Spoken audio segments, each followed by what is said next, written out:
Ice cream lovers, I just want to take a minute, just between you and me, to welcome you to this video. It's nice to have you here.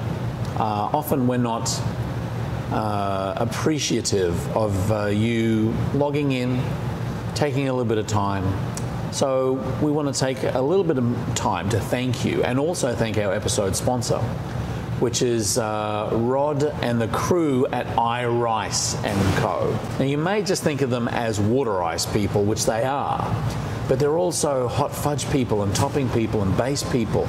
So iriceco.com is the website. Click on the link below. I think you'll see that there is a whole world of ice cream goodness at iRice. And if you have any questions, talk to Rod Oranger. He's the man.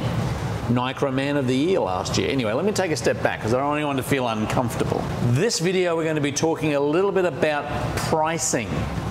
One of the questions in the comments, and I want to reiterate one more time, leave a comment down below if you have a topic that you'd like us to cover, because look, I say to people all the time, I don't know a lot about cars, I can't do your taxes, but I know a lot about ice cream. So leave a comment below. We'd be happy to answer your question. This was a question that came in about how do you price your products? How do you actually say, well, this is what I'm going to charge per cone, per cup, per sundae, per banana split? In very rudimentary terms, there is what we call a price ceiling and a price floor, right? Now, the price ceiling really is what your customers are willing to pay. And you don't want to go over that price ceiling, because people will come in, look at that pricing and go, whoa, boy, it's pretty expensive. Don't fret though, because I've got a little bit more to add about that. The price floor is really what you're willing to give your product away for. And there are some examples where you might price something as a loss leader to get customers in, and companies like Costco and Sam's Club and Walmart do that all the time, where they price something very low to get people in, sometimes below their cost, in order to have you buy more expensive product. This being said, it is my humble belief that people do not buy ice cream in an ice cream shop based on price. They buy on experience. If they just wanted to buy ice cream and buy very inexpensive ice cream and they were really conservative about price, they would go to Walmart, they'd go to Dierberg's, they'd go to Schnucks, they'd go to Wawa, they'd go to Piggly Wiggly, they'd go to all of these different grocery stores and buy ice cream there and take it home. But the reason why they're coming to your ice cream business is because they want an experience.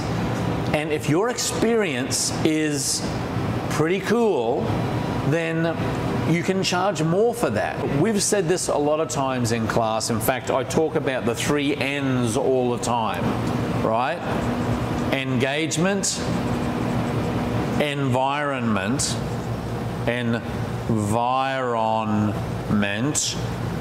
sells ice cream just as much as the actual ice cream itself or the end product, right? So don't be overly concerned if your products are a little bit more expensive than the guy down the street or around the block, when he's got a very bare bones setup and you've got waffle cones being made here, you've got beautifully painted walls, the seating is really nice, big screen TVs, you've got great music playing, there's a lot of good vibe, you've put a lot of effort into your customers being greeted by your employees by their name, remembering their favorite products, that kind of thing. People come back to those places not based on just the price of the product itself, but by the experience. Now, that being said, you are going to position yourself somewhere around where everybody else is doing that. You can't simply choose your pricing, your selling price, on what the product costs you. We talk a lot about food costs and food cost percentage, and we talk about this 30% number, but you can't just take basically 30% and apply it to everything, and that's how you get your pricing. You want to go around and visit the Baskins, the Dairy Queens, the other independents, the Ben & Jerry's, and kind of have a look at where they're sitting, and they're more than likely sitting somewhere around here, so you'll want to position yourself somewhere here. But here's the thing, if you're putting a lot more effort into that customer experience, into that customer engagement, People are willing to pay a little bit more for that. And I know as a dad, when I walk into a place that I'm going to have, people are in town for Christmas, okay, let's all go out to dinner, and I walk into a place and there's a lot of dark timber and there's kind of jazz music playing, and there's waiters walking past in all black outfits with a tray like this. I'm thinking to myself, this is going to cost me a little bit more than perhaps taking them down to the local burger place, but we're here for the engagement and we're here for the environment as much as we are there for the steaks or the food. Have a look at, this is where you're going to be, somewhere around this mark. You may want to drop some products down. They may be a weekly special that might be a little bit down towards the price floor. But if you concentrate on engagement and environment as much as you concentrate on the quality of your product, you can be up around here, and don't feel that you need to be less expensive than other people, because again, the perception of value is that if you're inexpensive in your price point, you've got inexpensive products and quality of products goes down. So don't get caught up too much on the actual price point itself. You'll need to be somewhere around where your competitors are.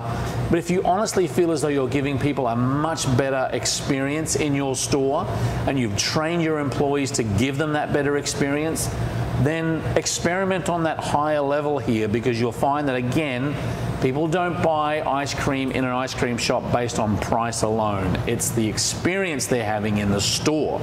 I firmly believe that. It's not all about the ice cream. It's about the engagement. It's about the environment. And that's all I have to say about that. Thank you again to Rod Oranger and the whole crew there at iRice for sponsoring this video.